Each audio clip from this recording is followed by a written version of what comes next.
네, 오늘장 랭킹5 시간 시작하도록 하겠습니다. 오늘도 키워드 놓고 전략에 대한 고민 함께 해보도록 할게요. 자, 오늘 함께 해두실 두 분 소개하겠습니다. RBK 투자증권 영업부 박근영 부장, 차영주 MTN 전문위원 바로 인사드릴게요. 어서 오십시오. 네, 안녕하세요. 안녕하세요. 자, 두 분과 함께 바로 이야기 시작해보겠습니다. 다양한 시각으로 좀 들어보고자 하는데요. 첫 번째, 저희 5번째 맨 아래자리 올라온 바이오에 대한 이야기 해보도록 하겠습니다. 오늘 바이오 전반적으로 강합니다. 이슈도 많고요. 저희가 지금 헤드라인에서는 HLB가 쏘아올린 주가라고 했는데 이 성격이 맞는지 좀 분석을 들어보려고 합니다. 위원님과 먼저 시작해 볼게요. 저희 바이오주를 꼽아봤고요. HLB가 쏘아 올렸다라는 표현을 저희가 해봤는데 이렇게 보는 게 맞을까요? 아니면은 다른 시각으로 오늘의 상승을 봐야 될지 의견 부탁드려요. 글쎄요, 뭐 다른 시각으로 당연히 봐야 되겠죠. 왜냐하면 HLB 같은 경우 이제 물적 분할을 해서 이제 그 본업에 충실하겠다라는 거 아니겠습니까? 원래 HLB의 출발은 이 바이오 쪽이 아니었죠. 원래 이제 선박과 관련된 그런 부품을 만드는 회사였는데 바이오를 인수를 해서 성공적으로 그걸 끌고 가는 입장에서 본다라면 물적 분할을 통해서 이 부분에 이제 집중하겠다라는 겁니다. 더군다나 이제 물적 분할 같은 경우 제가 이제 그 10시에 돈이 된 뉴스에서도 말씀드렸습니다만 올 가을부터는 물적 분할이 굉장히 힘들어지거든요.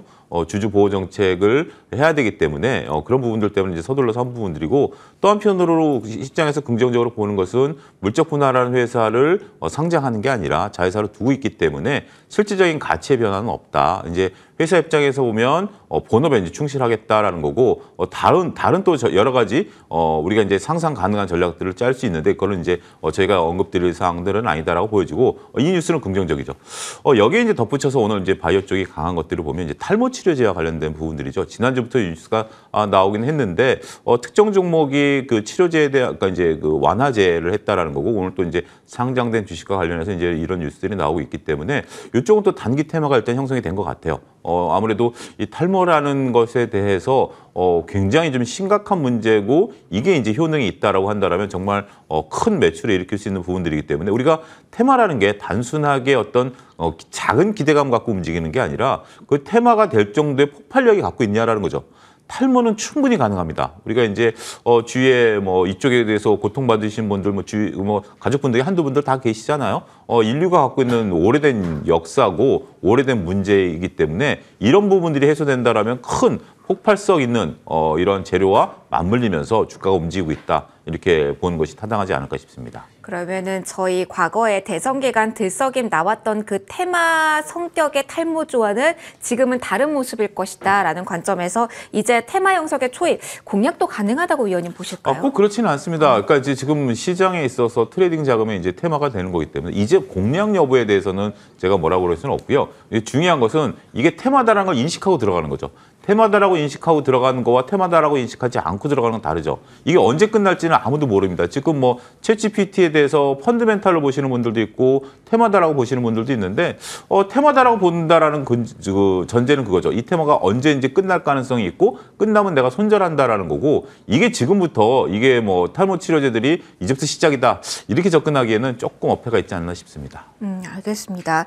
관련돼서 박근영 부장님과도 이야기를 나눠볼게요. 오늘 바이오즈가 유독 강한 이유가 여러 가지 시장에서는 언급이 되고 있잖아요. 부장님의 시선은 좀 궁금합니다. 어느 쪽에 가장 무게를 두시고 계신지 연동해서 그 때문에 코스닥이 더 강하다라고 볼 수 있는지도 같이 여쭤볼게요. 네, 오늘 뭐 HLB 그룹주들이 급등했기 때문에 여기에 대한 코스닥 쪽에 시가총액이 큰 종목이라서요. 관련된 섹터 관련된 영향이 있다고 보고 있겠고 아까 말씀하셨던 물적 분할 관련된 부분들이 아무래도 이제 기본적으로 ENG 사업부에서 대부분의 매출이 발생했던 것들이 작년 기준으로 본다면 90%가 넘는 부분들이 이제 바이오 쪽에서 나오기 시작했습니다. 물론 이제 M&A를 통해서 이제 FA라는 회사도 인수를 했고요. 그다음에 G3BNT라든지 베리스모 테라퓨틱스, 그다음에 작년 3월 임수한 비임상 CRO 업체인 노토스 이런 부분들이 바이오 사업에 무게를 두면서 전반적인 매출 구조가 이제 바이오 사업으로 넘어가는 국면이었고 약간의 뭐 적자가 있는 이런 ENG 부분들을 떼어냈기 때문에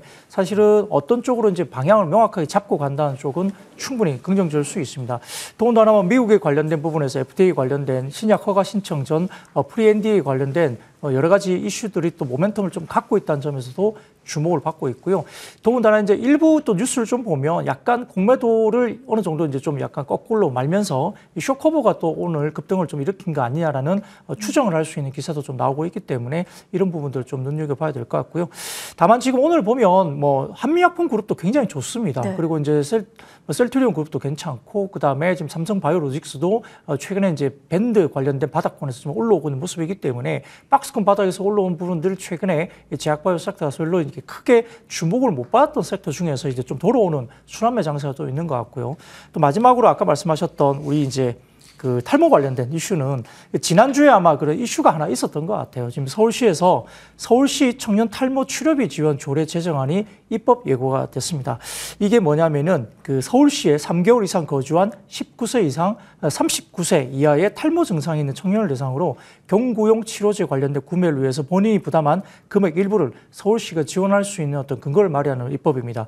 이게 2월 20일부터 오늘부터죠. 3월 10일까지 진행되는 시의회 임시회 기간에 상임위원회 심의 의결을 거쳐서 본회의를 만약에 통과를 하게 된다면 조례가 최종 제정될 예정이기 때문에 여기에 관련해서 뭐 일부 탈모 관련주들이 이와 관련된 모멘텀을 가지고 움직이는 거라서 약간 아쉬운 것은 서울시만 지금 이게 된다는 거거든요. 네. 그래서 전국으로 이게 좀 더 확대가 될지는 좀 봐야 되겠지만 아무튼 단기적인 모멘텀을 좀 이러한 뉴스에서 갖고 있다 볼 수도 있겠습니다. 그럼 오후장에 투자 포인트를 주신다면 부장님 어느 쪽으로 주실까요? 지금 오르고 있는 그룹주도 많다라는 이야기를 해주셨고요. 탈모에 대해서도 긍정적인 테마 형성 구간이라는 네. 힌트를 주신 것 같은데 좀 짧게 브리핑해 주신다면 지금도 공략 가능하다는 입장이신지. 뭐 탈모나 아니면 뭐 HLB 관련된 쪽은 약간의 뭐 테마성이라든지 그다음에 수급적인 이슈로 올라가는 부분이라 오히려 조금 편안하게 본다면 한미약품 그룹이라든지 그다음에 어느 정도 4분기 실적도 좀 어느 정도 잘 넘어가면서 올해 성장에 대한 이슈도 있는 사공장 이슈까지 있는 삼성 바이오로직스 정도가 뭐 편안하게 좀 갈 수 있는 중장기적인 어떤 흐름을 가지고 가지 않을까. 단기 급등 종목보다는 이렇게 조금은 펀더멘털을 충분히 가지고 있는 종목들에 대한 접근이 오히려 좀 편안하지 않을까 싶습니다. 알겠습니다. 오늘 이슈 많고 주가의 상승세도 뚜렷한 이야기들 먼저 바이오 쪽에서 해봤습니다. 4위로 올라가도록 할게요. 오늘 업종 가운데 유난히 강한 쪽이 철강 금속입니다. 좀 크게 인프라 투자로 오늘 좀 활용해 보려고 하는데요. 가장 많이 나오는 거는 중국 양회 이야기입니다. 자, 미국 인프라 투자나 양회나 해외 모멘텀인데요. 자, 오늘 성격을 긍정적으로 또 봐도 될지 궁금해서요. 부장님께 먼저 이 질문은 드려볼게요. 부장님, 양회가 다음 달 4일이니까 얼마 남지는 않았어요. 네. 지금 철강주의 상승이나 이쪽 인프라 관련된 테마의 이야기를 중국 양회랑 엮어서 많이 하던데 그렇게 봐도 되는 것인지 그렇다면 더 기대감을 가져도 되는 구간인지 어떤 의견 주실까요? 철강 쪽은 테마라기보다는 이제 조금 약간 실적 펀더멘털을 좀 가지고 최근에 움직이는 걸로 보입니다. 우리가 잘 알고 있는 뭐 IRA 법안이라든지 그다음에 유럽에 관련된 핵심 원자재법이 결국은 임박이 되면서 철강업체 등을 포함한 원자재 관련 쪽이 좀 약간 움직이고 있는 게 별로 보입니다. 지금 유럽 내 공장을 보유한 국내 기업도 수혜를 볼 수 있는 것으로 지금 이야기되고 있는 상황이고요. 실제 중국도 부동산 시장이 활성화되는 조짐이 약간 보이면서 건설 활동이 재개되면서 철강업계에 대한 호재가 될 것으로 저희는 분석을 하고 있습니다. 특히 중국 내 철강 가격 역시 12월 정도부터 들썩이면서 우상향 그림을 분명히 나타나기 시작했고요. 재고 확충 움직임도 확실히 보이는 구간이기 때문에 이러한 부분들을 어느 정도 뒷받침할 수 있습니다. 더군다나 원자재 철강석 가격도 좀 괜찮은 부분도 올라가기 때문에 여기에 대한 가격적인 부담 이런 부분들도 역시나 좀 가격으로 전가할 수 있는 부분에서 충분히 나타날 수 있는 상황이고 특히 미국의 철강사들은 최근에 그 3개월 동안에 무려 5번이나 가격 인상을 철강사들이 미국도 했습니다. 여기에 따라서 관련된 미국 업체들이 주가가 우상향 그림을 나타내면서 이미 관련된 미국 철강주들이 주가가 굉장히 좋게 우상향 그림이 나타나고 있다는 것도 일단 이야기를 좀 드려야 될 것 같고요. 더군다나 지금 중국 정부의 내수 진작을 위한 여러 가지 대출 관련된 건도 지표가 상당히 좋아지고 있거든요. 이게 왜냐하면 1월에 중국 대출 데이터 서프라이즈가 신규 위안화 대출이라든지 은행권의 기업형 대출이 상당히 많이 올라오고 있습니다. 이 부분들은 부동산 관련된 경기 개선을 충분히 이제 우리가 가늠할 수 있는 지표라는 점에서 선행 지표로 말씀드릴 수 있겠고요. 여기다가 기계 같은 경우도 지금 두산 바켓이라든지 그다음에 현대 두산 인프라코어 같은 경우도 실적이 굉장히 좋게 발표가 되고 있기 때문에 기계업종에 대한 일정 부분도 상당히 좋습니다. 특히 예를 들어 뭐 두산 바켓 같은 경우도 지금 여러 가지 부분에서 현재 밸류에이션이 올해 예상 PER이 6배밖에 안 됩니다. 그러다 보니까 전체적인 흐름에서는 저평가 국면에서 어느 정도 실적 베이스로 펀더멘탈리 올라온다 볼 수 있겠고요. 여기다가 지금 뭐 튀르키예나 시리아 지역에 강진 여포가 있었기 때문에 피해 복구 관련된 이슈가 좀 구체적으로 이야기되면서 건설 장비 수요에 대한 이슈가 또 있다 볼 수 있겠죠. 지금 국내 같은 경우에는 아마 강진 피해를 본 튀르키예 주요 수요 파악을 위해서 아마 지난주에 한국 긴급 구호대 이진이 아마 인천공항을 통해서 출국했다 알려졌기 때문에 건설기계 관련된 발주 이런 부분들을 좀 받아올 수 있는 것에 기대감을 또 방점을 주고 있다는 점에서 일단 밸류에이션 부분에서 여러 가지 부분 그리고 원자재 시장, 중국의 부동산 경기, 그다음에 실질적인 강진 피해에 대한 반사 수혜 조정의 기대감 이런 부분들이 복합적으로 이야기되면서 철강이나 건설기계 쪽이 상당히 양호한 모습을 보인다 볼 수 있겠습니다. 지금 모멘텀을 안고 있는 구간이고 추가적으로 기대를 할 수 있는 그 위치라는 점에서 여러 가지 이야기를 좀 정리를 해주셨어요. 한 걸음 더 들어가서 위원님과 양회에 조금 더 포커스 맞춰 볼게요. 기대를 해도 될까요? 뭐 데이터가 모든 것을 말해주는 것은 아니지만 양회 10번 중에 8번의 주식시장이 상승을 했고 가장 큰 수혜주는 뭐 철강이었다라는 이야기가 나와서 이걸 너무 길게 끌고 가는 전략이 아니라 양회만을 바라보고서 지금 자리에서 단기 모멘텀도 기대할 수 있을지 이 포인트도 궁금해요. 우리가 이제 무슨 사물을 보게 된다면 이제 예측을 할 수밖에 없는 거 아니겠습니까? 근데 예측을 할 때는 이제 과거 사례를 통해서 예측을 하는 방법이 있고, 그다음에 현재 이제 상황을 냉정하게 보면서 예측하는 것들이 이루어져야 된다라고 보여집니다. 오늘 한 증권사에서 나온 리포트를 보면 이제 과거 사례를 통해서 양해 기간 동안에 어떤 뭐 이러한 것들이 이제 발표가 나왔었다라는 거죠. 그런데 이제 제가 그 리포트를 보고 좀 아쉬웠던 것은 현재 상황에서 우리가 좀 고려해야 될 바가 조금 미흡하지 않습니까? 과거 사례에 대해서는 냉정히 분석을 했는데 지난주 월스트리트저널에서 나온 얘기를 보게 된다면 지금 중국의 리오프닝과 관련한 것들이 소비 진작 위주로 하기 때문에 중국의 리오프닝이 생각보다 세계 경제에 미치는 영향이 작다라는 거죠. 과거 대비해서 상당히 작다라는 어떤 그런 내용들이 현재 국내 언론에서는 약간의 이제 무시가 되고 있다라고 저는 보여지는 겁니다. 지금 중국이 하고 있는 것은 소비 진작에 대한 부분들이에요. 그래서 현재 지금 결국 중국 같은 이제 헝다 문제라든지 여러 가지 인프라 투자 부분들 그동안에 왔던 관행들에 대한 어떤 좀 부작용들이 나오고 있는 상태에서 현재 지금 선뜻 그 부분에 대해서 얘기를 못 하고 있죠. 여러분들 중국 관련 뉴스 최근에 보시면 계속 중국의 이제 뭐 여행이라든지 소비 쪽에 대한 얘기들은 나오지만 투자에 대한 얘기들이 안 나오는 이유가 바로 그 부분이다라고 보여지거든요. 그래서 저도 관심이 좀 가긴 갑니다. 양회에서 과연 어떤 정책을 펼칠 것인가. 지금 이제 12월부터 급격하게 문을 열면서 소비 진작에 대한 부분들은 이제 됐는데 과연 이제 이 3월 이제 나오는 양회에서 과연 과거와 같은 행태를 다시 보일 것인지 아닐 것인지 저도 이제 상당히 궁금하거든요. 그래서 지난주부터 그런 말씀을 드렸어요. 소비 진작 쪽인데 조금 한번 양회에서 우리가 좀 지켜보자라는 말씀을 좀 드렸고 이게 언론 기사됐기 때문에 저는 이제 분기점이 될 거라고 봐요. 즉 그때까지는 당연히 기대감으로 들어간다라는 부분에 대해서는 충분히 있을 수 있는 부분들이고 만약 거기서 이제 경기 부양에 대한 얘기들이 안 나오게 되면 인프라 투자에 대한 얘기가 안 나오게 된다면 우리가 이제 그때는 조금 급격히 브레이크가 걸릴 수 있죠. 자, 우리가 지금 현재 여러 가지 있는 상황들 팩트를 한번 정리해 봅시다. 미국의 인프라 투자는 바이든 대통령이 2월 8일 날 국정연설 이후에 미국 내에서 생산되지 않는 제품을 쓰지 못하도록 돼 있거든요. 그렇기 때문에 지금 두산바켓 같은 경우는 미국 내에 공장이 있기 때문에 충분히 주가 탄력을 받을 수 있습니다. 하지만 국내 건설기계가 미국 가서 공사한다? 이제 불가능해졌습니다. 이거 팩트 체크해야 되고요. 그다음에 뭐 여러 가지 재건 관련된 것들은 저는 아직까지 단순한 설이다. 이 부분에 대해서 일단 뭔가 국제적 발주가 있어야 되고 우리가 거기서 수주를 받아야 되는 부분들이 있기 때문에 여러 가지 설과 팩트들 그리고 우리가 이제 놓친 팩트들 이런 것들이 섞여 있는 분야다라는 점에 있어서는 여러분들이 냉정하게 시각을 좀 가지셔야 되지 않을까 싶습니다. 그럼 위원님께서는 최근에 철강주의 강세가 순환매 관점으로 보는 게 맞다라는 의견이시죠? 저는 개인적으로 순환매 관점으로 봅니다. 아직까지 우리가 발주가 이루어진 것도 없고요. 물론 이제 우리가 철강 쪽에서도 이렇게 강관이라든지 이렇게 글로벌적으로 우리가 높은 기술력을 가지고 우리나라 제품을 쓸 수밖에 없는 상황이면 모르겠습니다만 그렇지 않고 글로벌 경쟁력이 약한 철강제 같은 경우에 대해서는 지금 이렇게 적극적인 매수 관점은 아니다 말씀드리겠습니다. 알겠습니다. 자, 이야기 이쯤에서 마무리해보고요. 3위에 오른 키워드 살펴보도록 하겠습니다. 3위는 어제 뉴스부터 많이 들으셨을 겁니다. 또 가격 인상 이야기가 나와서요. 소주 한 병이 와, 한 잔이 그러면 얼마가 되는 걸까요? 6,000원 시대에 임박했나? 가격 인상 효과는 이렇게 잡아봤습니다. 박근영 부장님, 정말 또 한 번 인상 이야기가 나옵니다. 구체화된 거는 아니라는 자리라는 염두를 해야겠지만 오늘 자리에서 보면은 좀 작은 종목들, 탄력성이 크게 나타날 수 있는 종목들은 시세가 나오고 있거든요. 이걸 조금 더 아이디어로 활용을 해야 될까요? 일단 가격 인상 모멘텀 초입에 기대가 많은 자리에서의 종목들 흐름 어떻게 보시는지요? 네, 뭐 주류업계에 따르면은 4월부터 맥주에 붙는 세금이 작년보다 리터당 30.5원이 올라서 885.7원 정도 될 걸로 예상이 되고 있고요. 지난해 리터당 20.8원 오른 것보다 세금 인상폭이 더 커졌기 때문에 부담감이 됩니다. 세금이 올라가면 어떻게 되겠습니까? 가격 전가를 하기 위해서 당연히 출고가가 올라갈 가능성이 높다고 보고 있겠고요. 원부자재 가격이라든지 물류비, 그다음에 전기료 등이 계속 오르고 있기 때문에 아마 출고가 인상 요인으로 바로 반영이 될 걸로 봅니다.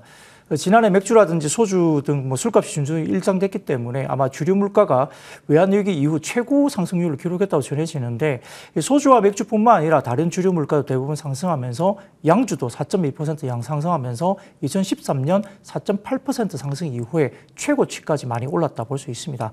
더군다나 최근에 이제 뭐 편의점 3사에서 뭐 여러 개 연예인들과 협업한 프리미엄 증류주가 나오면서 또 되게 히트를 많이 치고 있지 않습니까? 여기에 따라서 편의점 소주 대전이 지금 또 굉장히 좀 이야기가 이벤트화되고 있는데 세븐일레븐 같은 경우는 뭐 임창정 가수와 소주 한 잔을 오늘 22일 정식 출시 예정이고 현재 GS25 같은 경우는 박재범 씨의 원소주 그리고 시우는 가수 윤미래 씨의 미래소주를 판매하면서 사실은 소주 3파전이 계속적으로 되고 있고요. 근데 최근에 이제 가격이 좀 높은 편이긴 합니다만 이런 프리미엄 소주 시장이 왜 불을 붙고 있느냐 이런 부분들은 결국 이제 홈술의 고급화가 이루어지면서 대부분 다 편의점에서 구거해서 이제 집에서 즐기는 사람들이 많이 늘어났고요. 또 최근에 젊은 사이에 높은 도수의 술을 사가지고 토닉 워터를 이렇게 타먹는 하이볼 문화가 되게 유행이라고 합니다. 여기에 따라서 이렇게 좀 높은 프리미엄의 가격의 소주 문화가 형성되면서 상당히 좀 매출을 이끌고 있다. 이런 부분에서도 굉장히 좀 도수가 높은 증류식 소주에 대한 인기를 끌고 있다는 점도 어느 정도 이해가 되는데요. 펀더멘탈리 어쨌든 세금이 올라가면 실질적으로 가격을 올리는 거고 세금 인상률보다 소주가 가격이 좀 더 많이 오르는 경향이 있습니다. 여기에 따라 실적에 대한 이슈가 먼저 기대감을 가지고 같이 올라가는 거기 때문에 아마 주정사업주까지도 상당히 같이 올라가는 점에서는 기존에 있었던 이런 부분들도 마찬가지고 원재료까지도 좀 주가들이 들썩이는 모습을 볼 수 있다. 이해할 수 있겠습니다. 알겠습니다. 전반적인 분위기 점검 받아봤는데요. 위원님과 이 이야기 해보죠. 이전에 저희 소비에 대한 이야기하면서 소비 양극화 이야기를 많이 했었고 그러한 흐름 속에서 편의점주 주목도 높여보자라는 힌트를 주셨거든요. 갑자기 생각난 건데 소주 가격이 이렇게 오른다고 한다면 저희 지금 자리에서 본 거는 오히려 편의점 쪽일까요? 소비에 대한 아이디어를 어디까지 저희 확장해서 지금 봐야 되는지 모르겠어요. 편의점보다는 이제 뭐 주류 관련주로 보긴 봐야 되겠죠. 직접적으로요? 근데 주류 관련주 보긴 봐야 되겠는데 이게 지금 그 우리가 가격 저항력이라는 게 있거든요. 그러니까 지금 요즘 최근에 택시 안 탄다는 얘기 많이 들리잖아요. 너무 비싸요. 너무 비싸니까 네. 이제 가격 저항이 된 거예요. 그러니까 어느 정도가 올랐다라면 이 정도지만 기본 요금이 5,000원부터 시작한다라는 것은 우리가 심적으로 아직까지는 못 받아들이는 거죠. 그래서 택시를 못 하는 거죠. 자, 결국 이제 술값이 올라가게 되면 저는 P와 Q 싸움이 될 것으로 보여집니다. 어쨌든 세금이 올라간 것보다 부장님 말씀하신 것처럼 출고가는 더 올라갈 거기 때문에 회사 입장에서는 긍정적이죠. 굉장히 영업이익을 땡겨올 수 있는 부분들입니다. 하지만 이 가격을 과연 소비자들이 인정할 것인가라는 부분들이죠. 그래서 결국 P가 늘어나는 부분들 대신 Q가 어느 정도 이게 뒷받침이 돼야 되고, 그러니까 원래 우리가 Q는 동일한 상태에서 P가 올라가게 되면 기업의 이익이 증가하지만 P가 올라간 것보다 Q가 줄어들면 매출이 줄어들게 된다라면 이게 상당히 문제가 되는 거죠. 자, 글로벌 지금 사회적인 분위기가 제 택시값으로 굳이 언급했었던 것들이 지금 10시만 되면 다 이제 파장 분위기로 들어간다지 않습니까? 택시를 못 하니까. 그러면 보통 우리가 2차, 3차 가서 술을 먹는 그런 문화가 이제 사라지게 되면 결국 Q는 줄어들 수밖에 없겠죠. 또 한 가지 지금 이제 여러 가지 우리가 이벤트를 하게 된다라면 기업 입장에서는 그 이벤트는 뭐죠? 다 비용이죠. 네. 광고비. 광고비가 된다라면 마진은 축소될 수밖에 없죠. 자, 혼술이 늘어나게 된다라면 주류 업장에서 좋을까요, 안 좋을까요? 안 좋을 수도 있고 안 좋은 게 더 많은 거죠. 많아요? 관행적으로. 왜냐 우리가 이제 친구분들하고 먹는 거랑 혼자 먹는 거랑 양이 달라지죠. 자, 제 고민은 그겁니다. 결국 이렇게 돼서 가격을 올렸을 때 가격 저항력이 생기는 거하고 그다음에 지금 사회적인 분위기가 술을 그렇게 많이 마시자라는 분위기가 아니잖아요. 그렇게 된다라면 그런 상태에서 결국 회사들이 하는 건 뭐죠? 고도의 마케팅을 하는 거죠. 마케팅을 해서 그 틈새 시장을, 그러니까 원래 시장이 편안하면 우리 광고할 필요 없어요. 우리 제가 젊을 때만 하더라도 그렇게 주류 회사들이 광고 안 했어요. 왜냐하면 그냥 가만히 있으면 팔리니까. 근데 지금 광고하는 이유가 뭐죠? 그만큼 팔기가 어렵다라는 거죠. 그렇기 때문에 이 뉴스는 일단은 저는 긍정적인가 부정적인 걸 이제 지켜보긴 해야 되겠지만 일단 단기간에는 우리가 이제 큐가 줄어드는 것보다는 피가 늘어날 수 있다라는 부분에 있어서 반응한다라고 보고 저도 그 부분에 대해서는 충분히 동의를 합니다. 하지만 이 큐를 우리가 지속적으로 체크해야 되는 부분까지는 염두에 두시고 투자 아이디어를 끌고 가야 되지 않을까 싶습니다. 알겠습니다. 주류 전반에 대한 의견 들어봤는데요. 박근영 부장님께 하나만 더 질문 드릴게요. 리오프닝 전체적으로는 어떻게 보세요? 주류가 움직이는 이 가운데 저희가 주류를 메인으로 잡아봤습니다만 사실 오늘 리오프닝 테마로 잡을까 고민도 많이 했었거든요. 소비 전반적으로 들썩임 있어서 지금 여기에 대한 포커스를 두는 전략은 어떻게 생각하시는지요? 네, 리오프닝 전반적으로는 좀 빨리 간 섹터가 있고 좀 이렇게 뭐랄까 아직도 좀 남아있는 섹터가 분명히 있는 것 같은데 뭐 화장품 같은 경우는 오늘은 괜찮습니다만 밸류에이션 부분에서 과거에 30-40배 정도 밸류를 받기에는 이제 브랜드 같은 화장품 같은 경우는 브랜드력이 과거 대비 좀 많이 처져 있다는 점에서는 과거 밸류를 그대로 받기는 좀 힘들다. 근데 꼭 굳이 따지자면 최근에 LG생활건강보다는 아모레퍼시픽이 면세점 성장세보다는 아모레퍼시픽은 좀 더 오버 성장 그리고 LG생활건강 같은 경우 4분기가 오히려 면세점 성장 대비 하회하는 성장률을 보였기 때문에 약간 차이점이 갖고 있다 보는 거고요.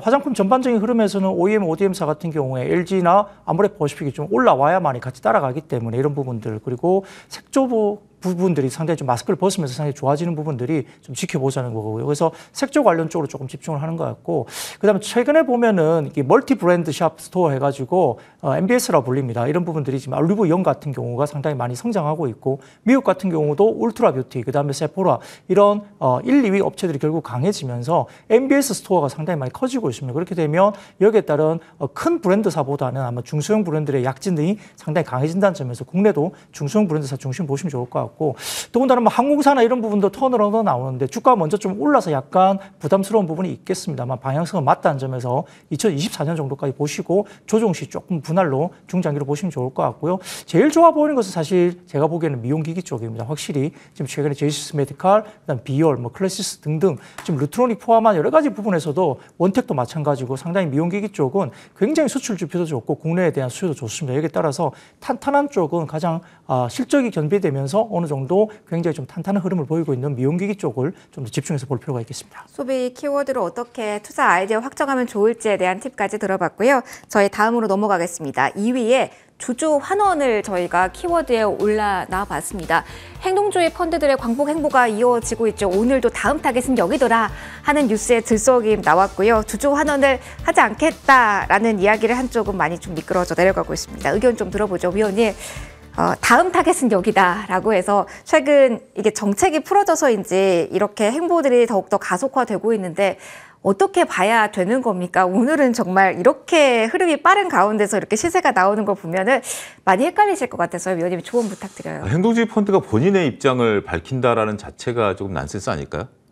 그죠? 행동주의 펀드가 내가 다음 타겟은 뭐다라고 밝혔다라는 언론 보도가 이제 보면 저는 전혀 신빙성이 없다라고 생각을 합니다. 극단적으로. 왜냐하면 행동주의 펀드가 자신의 그 패를 까놓고 들어가는 경우는 이미 확보해 놓고 내가 이만큼 갖고 있으니 5% 이상 지분을 갖고 있으니 내 요구를 들어달라고 요구를 하지. 자, 니네가 이렇게 할 거니까 우리가 한다? 이건 저는 좀 오버다라고 좀 말씀을 좀 드릴 수가 있겠고 그다음에 이제 그 가능성에 대해 근데 이제 행동주의 펀드가 이제 들어가는 기업들을 보면 지금 이제 거론된 기업들 같은 경우도 보면 이제 그런 거죠. 좀 이렇게 배당성이 낮다라든지 이런 부분에 대해서 할 수 있는 부분들에 대해가는 부분들인데 글쎄요, 요거는 약간 우리가 좀 봐야 될 부분들이 있고 결국 지금 우리가 지금까지 행동주의 펀드가 한 게 이제 세 가지인데 첫 번째는 오스테 임플란트 같은 경우 일단 뭐 대주주가 매각 의사가 있었고 두 번째가 이제 처음에 들어왔던 게 이제 그 SM 같은 경우도 들어왔었죠. 그쪽에서 이제 행동주의 지금 이제 그 나중 얘기고 처음에는 행동주의 펀드가 들어왔고 그 부분에 대해서 이제 이수만 의장과의 어떤 그런 법적인 문제 이런 거 있었고 마지막으로 들어왔던 게 이제 KTNG입니다. KTNG는 거부를 했죠.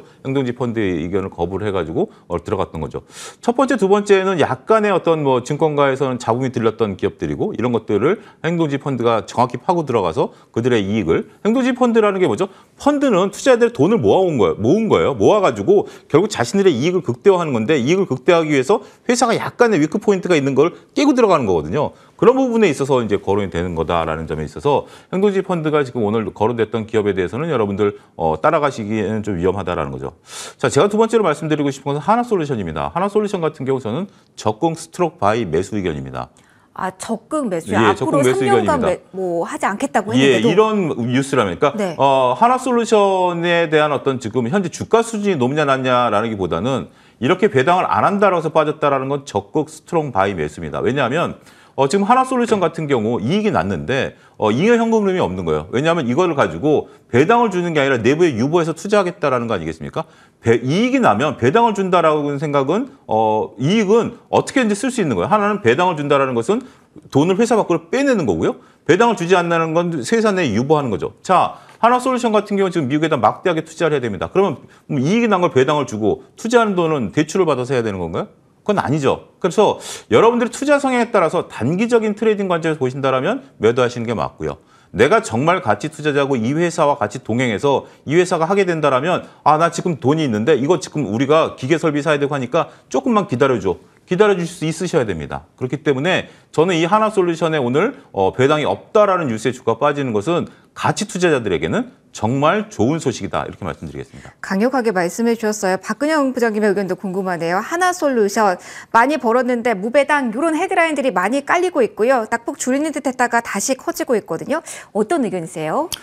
아마 당분간은 투자 금액이 꽤 많이 들 걸로 봅니다. 미국 쪽에 진출하기 위한 투자 금액이 꽤 크기 때문에 지금 당장 환경적으로 당장 뭐 다음 올해부터 이렇게 배당을 바로 준다 하기가 아마 좀 쉽지 않은 환경일 걸로 추정이 됩니다. 거기에 따른 뭐 코멘트였기 때문에 이게 뭐 악재라고 보기에는 좀 쉽지 않고요. 아까 말씀 주셨던 것처럼 당장 시설 설비라든지 투자가 많이 들어가는데 뭐 배당으로 돌리고 뭐 대출 받아갖고 이렇게 뭐 투자를 할 거냐 이것도 좀 약간 다른 이야기이기 때문에 일단 근데 뭐 길게 보면 아마 돈을 벌면 뭐 하나 입장에서도 아마 배당에 대한 이슈를 주주 환원을 신경 쓰지 않을 수는 없을 걸로 보고 있습니다. 하나솔루션이 오늘 약간 급락한 이유는 또 다른 이유가 이제 외사에서 목표 주가 관련된 부분들이 이제 언급된 어떤 리포트가 나왔는데요.